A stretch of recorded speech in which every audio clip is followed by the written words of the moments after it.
Both John Adams and Thomas Jefferson both died on July 4th, 1826, which was the 50th anniversary of the Declaration of Independence. James Monroe also died on this date in 1831.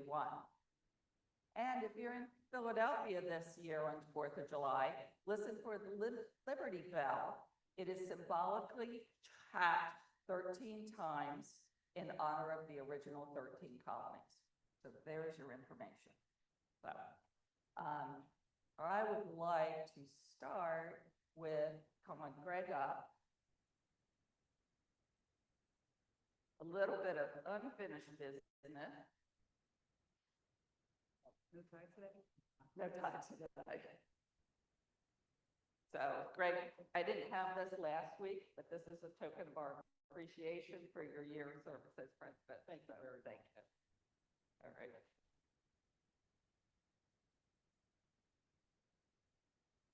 All right. Next, I think we're ready for guests and 50-50.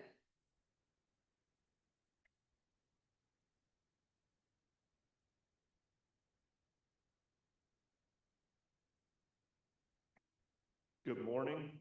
We'd like to welcome Ava Kleindenz and Silas Chamberlain. If you please stand.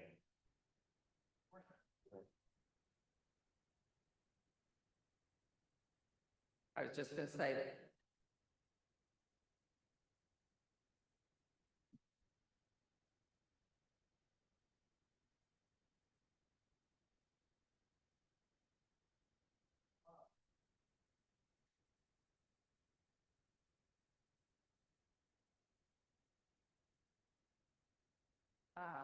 I think that's Victoria.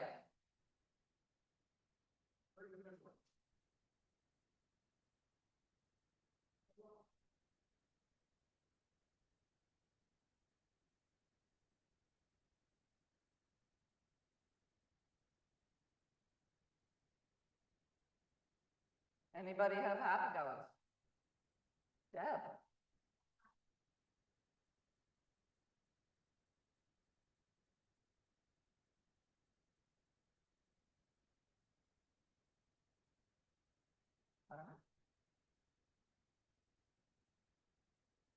All right, welcome, Ava. That was nice of your grandmother to do a happy dollar in your honor. Anybody else have a happy dollar? All right, it's a quiet group. Greg.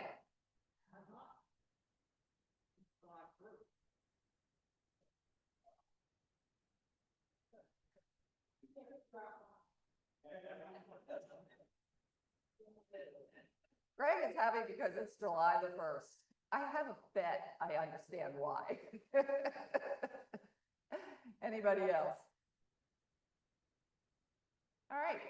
Does anybody have announcements for the good of the cause? I have one. We are looking for help with Safety Town, watching the door next week.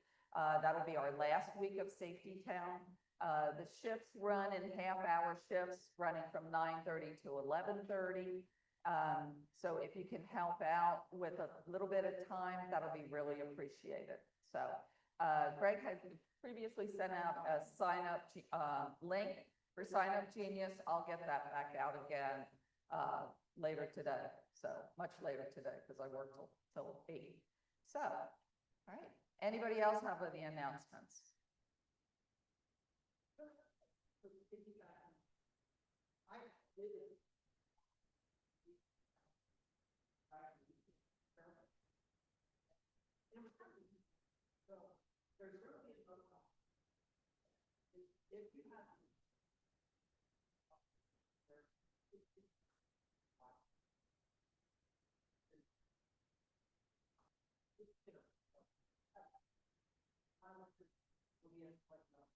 Yeah. Especially if you had children that attended Safety Town, it really is a sweet little memory to see these little children again. So mark your calendars for Thursday, July the 10th at 11 o'clock at St. Joe's. I'll have another announcement for that next Tuesday. So, all right. Then I think I'm ready to call up Scott. Want to introduce our speaker?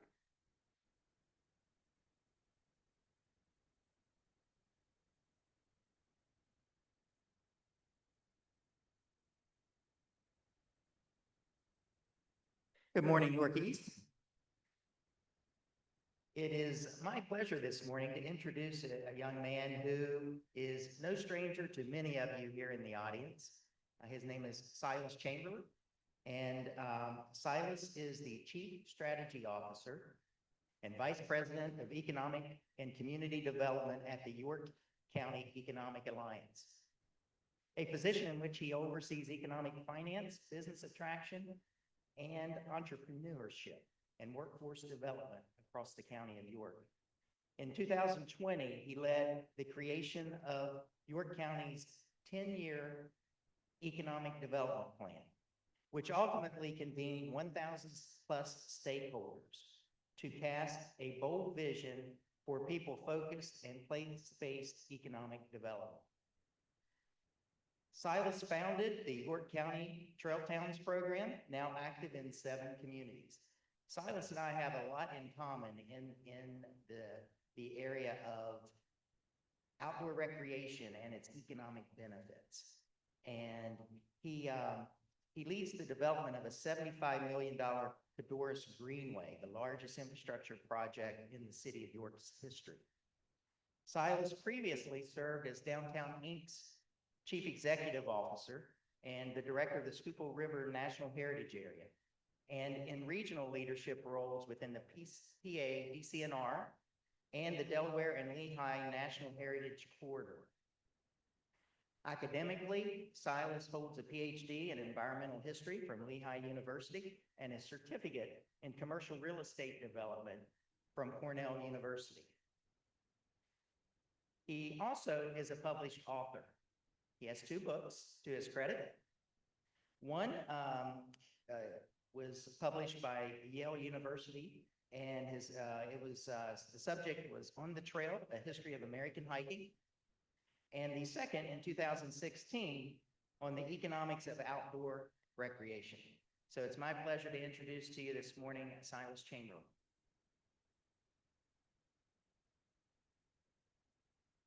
Sir?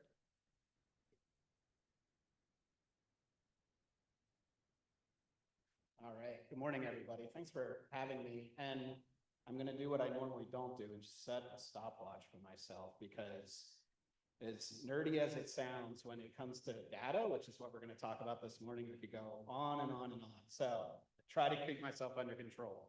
So thank you for showing up this morning to talk about something that we're really excited about, but can seem a little tedious. So hopefully I'll get you excited about it as well. And this is how we're using new technology to better understand how people visit York County. And to just get the spoiler alert out there, it's all based on cell phone data and how people and the apps that they use on their phones track how they move through geographies, which sounds a little spooky, and hopefully by the end you won't think it's quite as big brother as it kind of sounds. So to start, I might need to do the head nod because yeah, it's on. So historically, we've been pretty limited in how we can track visitation. If you've ever worked a large street festival or something, you know you literally stand on the corner of the street and click every time somebody walks by. You do that for maybe an hour, and then the festival's 5 hours long, and you multiply by 5, and you say, okay, we had 4,000 people. Then the next year it's sunny and everybody's happy, and you're like, oh, it had to be more people. That was probably 6,000 people. If you're really technologically savvy and you have kind of like 1 or 2 entrance points, you could put up an infrared counter. So you get a total count of things that went past. It could be a person, it could be a person on a bike, it could be a car, it could be a dog, it could be a blade of grass that grew up in front of the counter and it's going in the wind, and you're really excited because you just see your visitation skyrocketing. And then there are ways that, based on ticket sales and business point of sales, we can look at zip codes and that kind of data to see where are people coming from when they're patronizing businesses. But we're pretty limited in that. And so we end up on one extreme with this significant optimism. We always kind of overestimate attendance at events because we are excited about them and because we feel like they're going well. Or next click. we end up very pessimistic, and we kind of fall into this trap of saying, oh, people don't like this event anymore, it's run its course, or you have a couple down weeks in your business, you're kind of saying like, oh, nobody's walking through the door, we must be down overall. And the truth is obviously somewhere in between. And the reason we're able to start to get to that new truth that's somewhere in between is because of ubiquitous ownership of smartphones. And so in America right now, 97% of Americans have a cell phone, and 90% of those phones are smartphones. And that's important because the data we're going to talk about today comes from the apps that we all download onto our smartphone and the terms and conditions that you just blindly click that say somewhere in there, hey, we're going to use your data. We're going to make it anonymous. We're going to package it with other data, and then we're going to sell it to third parties. And so that's where this is coming from. And we anticipate that in the next 20 years or so, that number will go to 100%.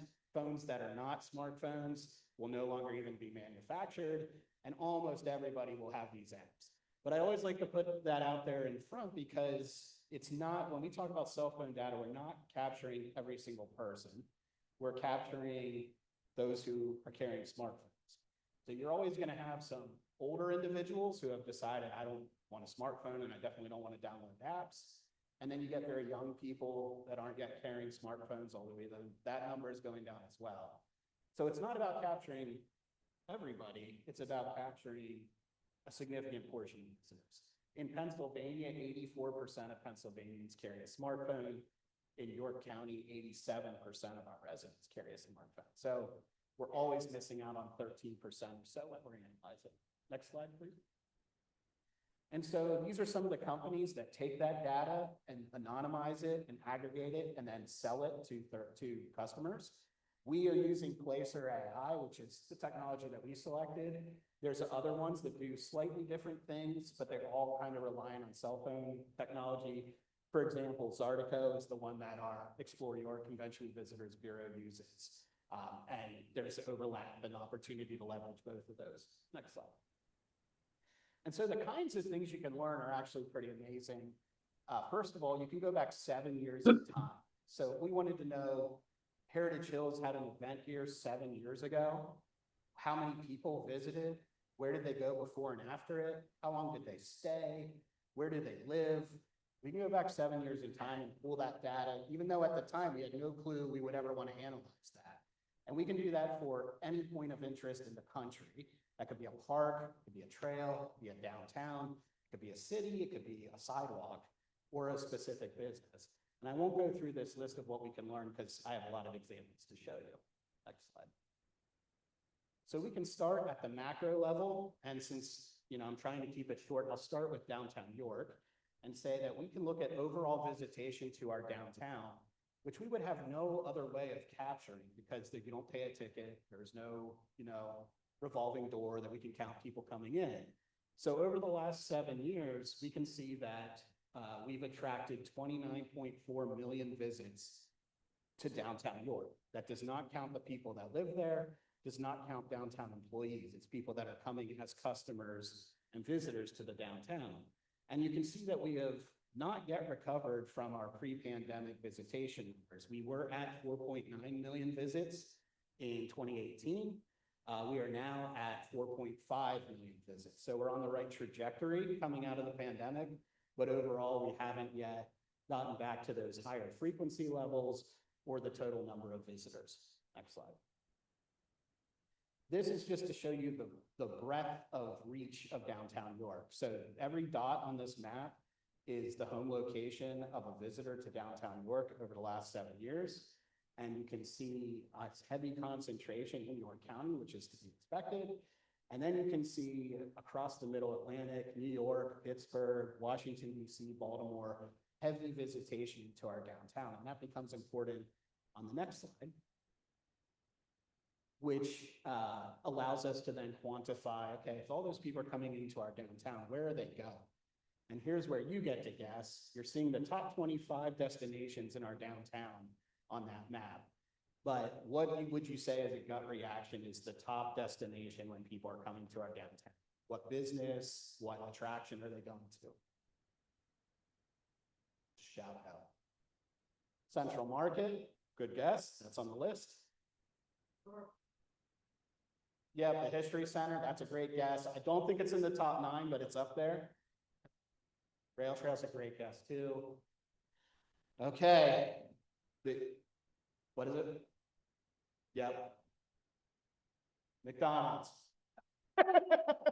Now, open 365 days a year, 24/7, drive-through, national brand. Okay, we can forgive that. Next, White Rose Bar and Grill.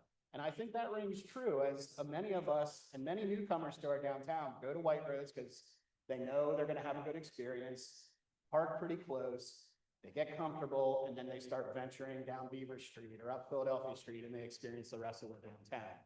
Wellspan Park, all these York Revolution games, all the other programming that happens in the stadium.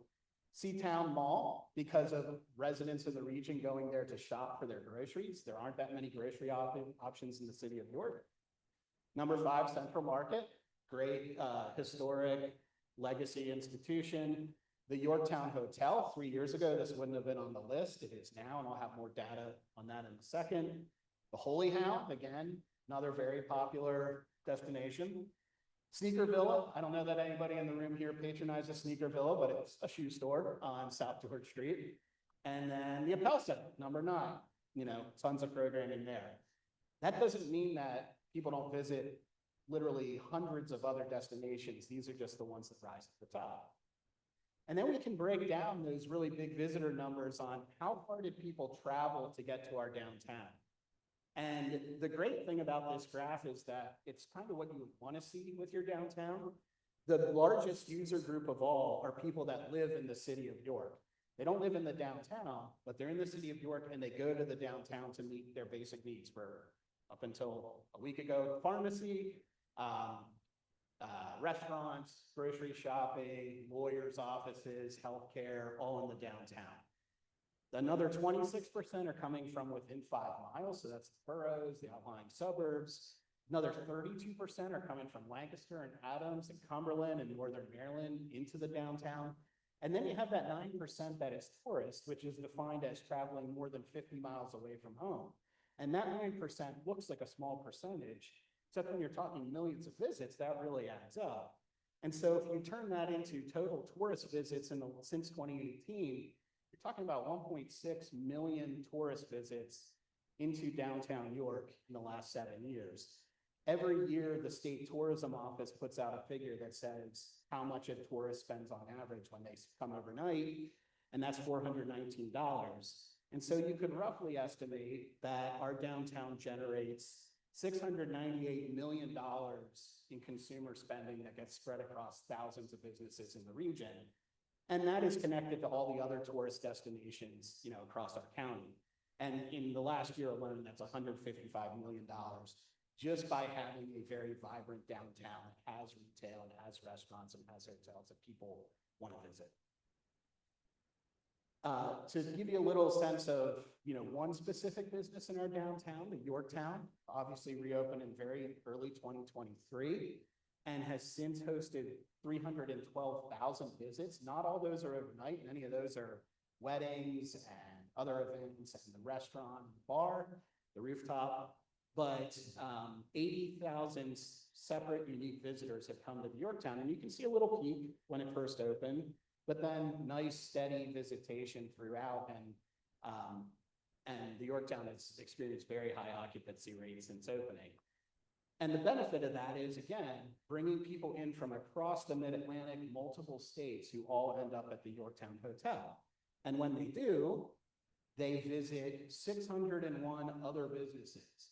So if you get people to the Yorktown, they will then venture out and go to places not just in the downtown, but across the city and across the county. It just happens that because they're at the Yorktown, the top 10 destinations before them are all within walking distance of the Yorktown. Because obviously, if you're there, you're just going to walk out the door and go to eat, not even get back in your car. And so even if we look at just overnight guests, just people that actually check into the hotel and spend the night, that's 55,000 visits since opening. And if you look at the most popular dining destinations for those overnight guests, you're seeing all the businesses that benefited from overnight guests to the Yorktown that weren't there 3 years ago. And that is a massive number to places like Fig and Barrel that have gotten 8,400 customer visits from people spending the night at the Yorktown. Hampton Cab, 5,800 customer visits to their restaurant. Of course, McDonald's is on there.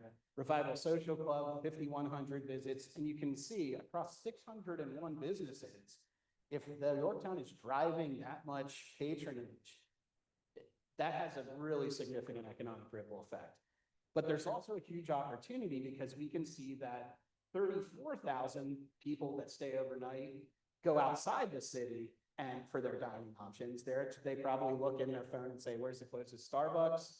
Not realizing there's 5 coffee shops within walking distance. And they get in their car and they go back outside the city. Or they say, where's Chili's? And then they end up out on Route 30. That's a marketing opportunity to say, hey, before you go and Google outside, look what's within walking distance while you're already here. So to give you one example, I could call White Rose and say, what's your average bill of sale, but I didn't. So instead I just calculated what I spend there when I go. Now I get my grilled Caesar salad and a Manhattan, which sounds like a weird combination, but it's somehow amazing. And that's 25 bucks. So if everybody spends around 25 bucks, some are spending much more, some a little less. And we know that 8,629 Yorktown overnight guests went to the White Rose since it opened. That's $215,000 in revenue generated from having the Yorktown open the last 2.5 years for one business out of 601 businesses. That's a pretty powerful economic connection that without this kind of data, it would just be anecdotal. We would just know from White Rose wait staff that, oh yeah, people mentioned they stay at the Yorktown. Now we know they go directly from the Yorktown to the White Rose, or they go directly from the White Rose to the Yorktown. Another great example is Penn Market, beloved market, but that admittedly is going through some evolutions and trying to remain relevant and keep its vendors full. And they've been on a good path since the pandemic. There was an obvious drop-off from 2018 numbers down to a low of about 30,000 in 2020, but in 2023 had their highest visitation in the last 7 years, in part because they've gotten a lot of vendors back. So that's a good positive story. It's interesting here that there's been 273 visits to Penn Market in the last 7 years, but only 22,000 unique visitors, in part because Penn Market is actually used by people doing their shopping for fresh vegetables and meat, and they're coming back over and over again on a weekly, in some cases, basis. The cool thing here is that you can look at where people lived who were customers of Penn Market in 2018, which is on the left. You can see a high concentration around the city of York. And then you can compare that to where customers are coming from in 2024. And you can see that there's still that concentration around the city, but now there's a whole lot more suburban residents that are coming into the city to go to Penn Market, even beyond suburban out into our rural areas. And so they have successfully maintained their existing customers, but widely expanded who's coming to Penn Market. Penn Market is truly a neighborhood market, and the data shows that 22% of all market visits come from residents that live within a half-mile market, meaning they can easily walk there, they could ride their bike there, they could make a very short car ride there. 69% of visits come from people within 3 miles, so that's the rest of the city, North York Borough, West York Borough, some of our outlying townships. And this is an example where having strong employers and people working in the downtown matters, because 23% of all visits come from people working within a mile, not living, but coming downtown and working, and then going to market and patronizing these vendors. And then, of course, there's a much smaller segment that are tourists, but that's that important outside capital coming in and being spent in market. Kudos to our county commissioners. Their presence in the downtown is also incredibly important. If you can picture the former Bonton building at the corner of Market and Beaver, the county has a number of offices located in there. And even with hybrid work and the nature of work today where people aren't always doing their 9 to 5, there's still 42,000 employee visits to that building every year. And they're not tourists, but they're coming down at really high numbers. And the map on the right shows the zip codes from which they're coming. So by having that office building on that corner, there's people coming from Hanover, from Adams County, from Lancaster County, from Cumberland County, to that one spot in our downtown. And while they're there, sure on the break or after work or before work, never during working hours. They're going to restaurants and bookstores and Sunrise Soap, and they're buying flowers, and they're generating more than 10,000 customer visits to downtown businesses every single year. And so not just having the county, but any employer located in our downtown is really driving that foot traffic and patronage in a major way. We can also use the data just to kind of celebrate the success of some individual businesses. My girlfriend's Wardrobe is a consignment boutique right on Beaver Street. In the last 8 years, they've had 61,000 visits, and you can see that they come from New York City, Baltimore, Washington, all across the region. And Gather 256 is a cafe that opened in 2023 in Rico. They've already gotten 37,000 visits. The interesting thing about them is we have a real problem in our downtown with businesses being open on the weekends, particularly Sundays. So you're trying to get people to come down, they come down and everything's closed. They took a big risk and said, we're going to open all day on Saturday, all day on Sunday. Saturday is now their biggest sales day, with Sunday being their second. Almost half their business happens on the weekend. And so they've been able to corner that market a little bit and hopefully inspire other businesses to start doing the same. But even when we showed that to Gather, and Sarah, who owns Gather, she hadn't seen the data quite that way. And it's like, oh, wow, that's amazing. That kind of reaffirms our whole strategy. We can also, and I only have a few slides, I promise. We can also look at major events in our downtown and see what the impact of those are. So we ran some numbers on the St. Patrick's Day Parade since 2019, and then it was canceled for a couple of years, and it's been back since 2023. In 2019, we had 6,300 spectators to the parade. In 2025, we had 6,900. So we had recovered from our pre-pandemic. And in fact, between 2024 and 2025, it went up another 8% in visitation. So it is growing. That's due to investments by Explore York in marketing, partnerships with the Cultural Alliance. The interesting thing, though, is I think there's an impression that people come down, they park, they look at the parade, and then they get back out. And what we know is that, yeah, a lot of people do that, but at least 2,375 parade spectators disperse from the parade route and go out to local restaurants, probably a lot of bars, St. Patrick's Day, plus retail and community destinations. So you can see Central Market getting an additional 1,600 visitors from parade spectators, again, White Rose, Yorktown, Gift Horse, Hampton Cab, and then the Appel Center, my girlfriend's Wardrobe, McDonald's is still in there. So one final example, just to show you when you do a true, like, massive event. A couple weekends ago, Rock the Country was a 2-day country music festival at the fairgrounds. That's like a national touring country music festival with camping on the fairgrounds and RVs, and a big deal. On the right, you can see the heat mapping of the home locations of people that came to Rock the Country. And you can see, unlike almost every other one I showed, there's not this huge concentration just in the city and the metro. It's spread out across 7 or 8 different states. And in fact, people coming from across the country to come to this thing.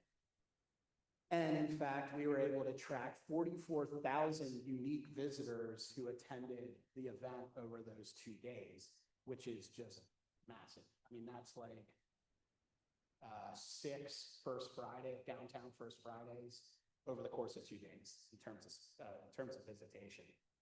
And you can see 55.9% of the people that came traveled more than 50 miles away. So that is one of the very few events that we can say is purely a tour, like mostly a tourist event. And yet a lot of locals still come.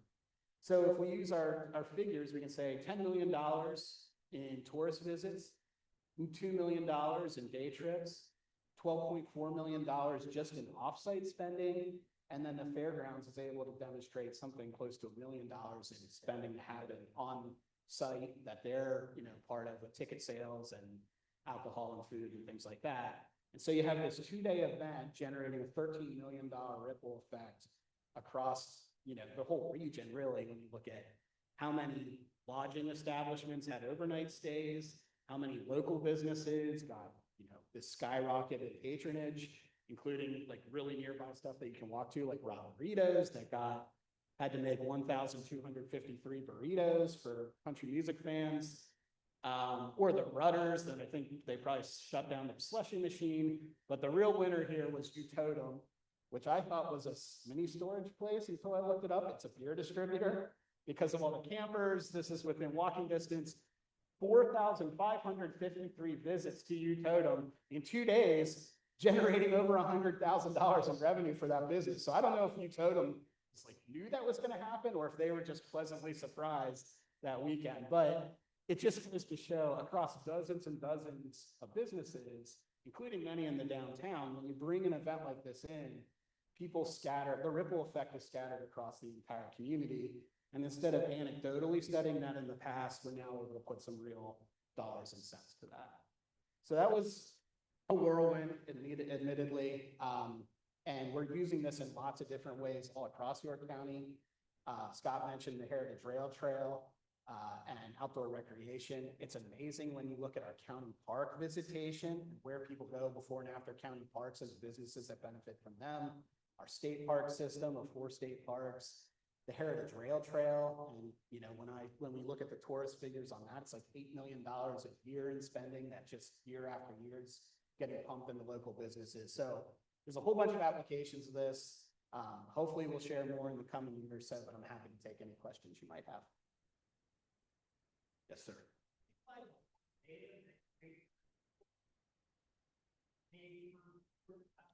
So you pay in, oh, sure. So the question was sort of what's the pay structure around the reports themselves? And do you get raw data or have to kind of visualize it yourself? It varies based on the vendor. So, and one of the reasons we chose Placer is because they do the visualization for you. They overlay the census data for you. They make it easy for us. Some of them just will give you the raw data and you have to work with it.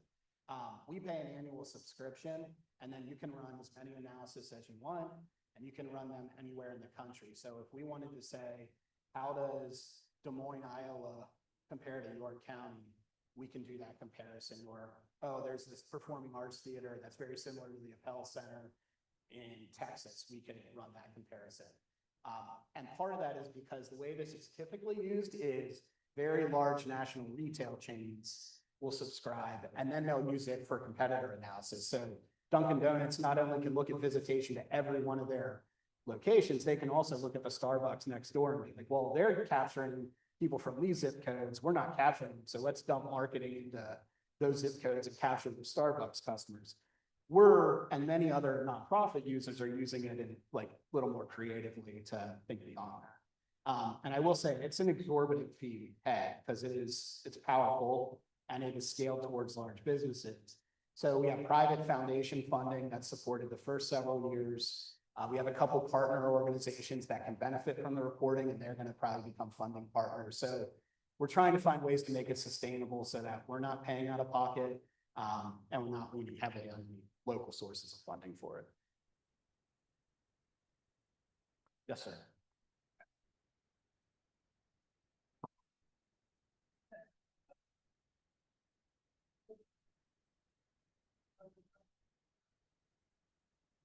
I would reckon that you could go to like Jim Thorpe, which is known as like, you know, a mecca for outdoor recreation and fine arts and things like that. And McDonald's will be the #1 tourist destination.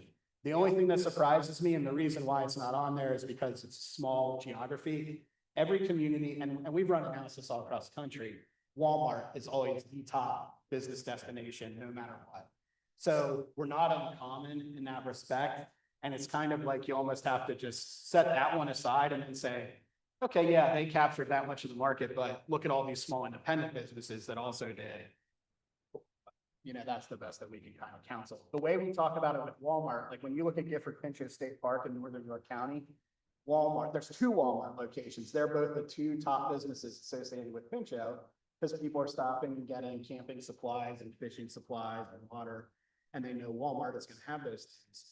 We have actually gone to local businesses closer to Gifford Pinchot and said, hey, if you put up some signage that says you have firewood and you have water and you have some of these essentials, you could have even if you capture 3% of what's going to Walmart, that would be huge for your small business, and Walmart's going to carry it away. So there's ways to like work with that, but that's not, didn't surprise me at all. Yeah, sure. Yes. Yeah.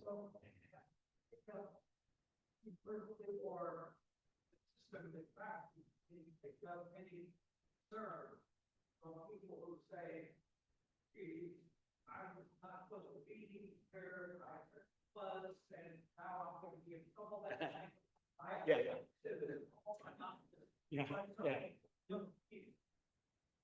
yeah. We've run your analysis. We have it. And that's the next slide here. Bring the authorities in.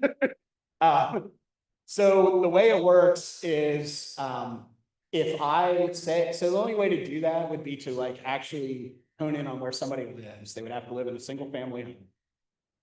But if you do that, it will kick back immediately and say the sample size was too small. So even if I were trying to look at a business that only got 24 visitors in a day, it might even tell me that that's too small of a sample size, because they never want you to be able to see like, oh, this person went here and then they went here, and you'd be able to kind of deduce who's that individual. So a lot of times, even when you're trying to use it for good sources, like a park analysis that's like, gets 16 hikers a week, you'll get it kicked back and they'll be like, well, we can't tell you that it's too small of a sample size.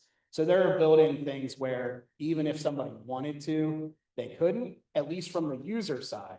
That doesn't mean that data doesn't exist. It's just when you're paying, you're firewalled off from all that kind of liability. Yes.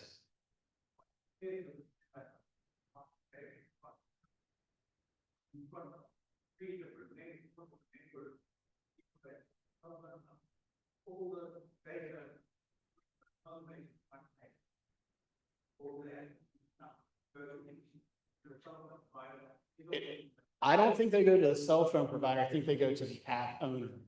And so they're going to like Google Maps and entering into an agreement to purchase that data, or they're going to Facebook, TikTok, Twitter, X, and they're buying it that way versus a cell phone provider. The other interesting question we get a lot is, oh, I don't get good cell reception where I'm going, so it's not tracking me. It's tracking you the entire time. It's not uploading it until it gets back to an internet connection. So even if you were up in like the Pennsylvania wilds in Tioga County and you hadn't had cell phone reception for 3 days, and then you start driving south and you reconnect to your data plan, it's just uploading everywhere that you were just at because you have a built-in GIS in your phone already. So for better or worse, it's really tough to, like, the way to not be tracked is don't download apps on your cell phone and don't agree to the terms and conditions or leave it at home. But most of us don't do that, including me. Yes, ma'am.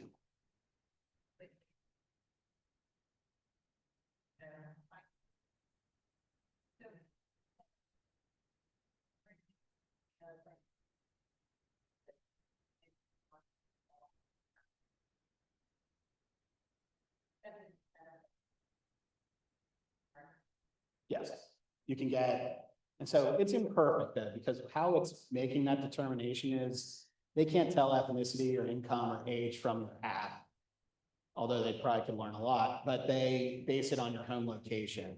And then they use census data to say, our best guess is that because this person lives in a census tract that is 70%, people of this age, or, this is the average age. This is the average median household income. It's 80% white, it's 17% black. Then they use how many visitors they collected, and they'll like attribute, okay, one of those visitors is white and is 65 and makes 120,000 a year, and this other visitor is black and makes 300,000 a year, whatever it is. So it's not, we always say it's a great approximation if you have no other way of understanding, did visitation get more diverse or less diverse, or what age bracket am I gathering?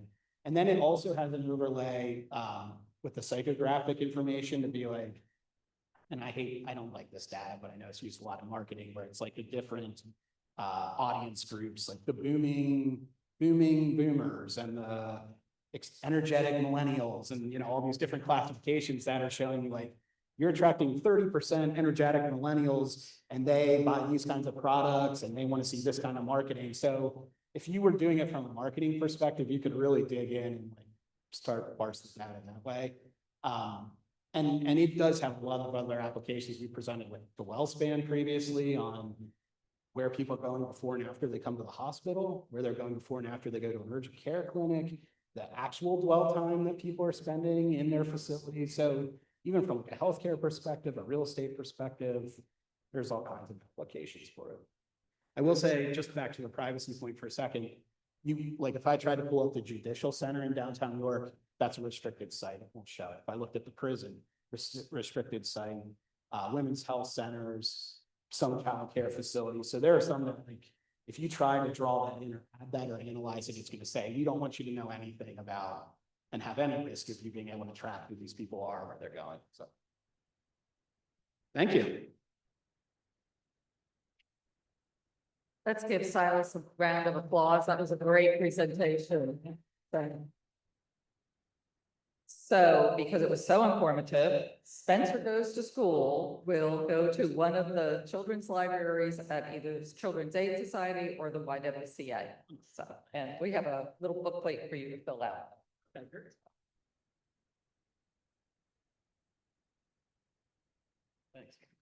And Scott, can we get a preview for next week's speaker? Absolutely.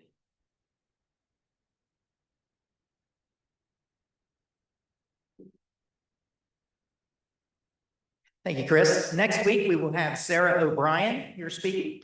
And Sarah is the director of the Downtown Inc. And she will be talking about it's a strategic development update about what's going on in the city of York, kind of dovetailing with what Silas had touched on earlier.